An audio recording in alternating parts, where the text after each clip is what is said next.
Қадірлі де құрметті көрермендер. Ең жақсы дұғалар қайда десек, әрине, бұл Құрандағы дұғалар. Сондықтан сіздер үшін арнайы жинақталған Құрандағы 40 дұға электронды кітапшасы сатылымда.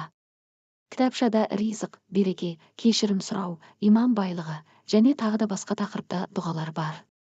Бағасы 50% жеңілдікпен бар болғаны 1000 теңге. Қолжетімді, арзан бағада алып үлгеріңіз. Сонымен қатар әр сатып алушыға сыйлыққа 5 керемет электронды кітапша беріледі. Олар пайғамбарлар дұғалары, кешірім сұрау дұғалары, мыңдаған сауабы бар 6 салауат, ризық арттырудың 15 жолы мен ризық пен береке туралы 25 дұға. Асығыңыз, мүмкіндікті жіберіп алмаңыз, экранда көрсетілген нөмірге жеңілдік сөзін жазыңыз да төлем жасап электронды кітапшаларды бірден алыңыз.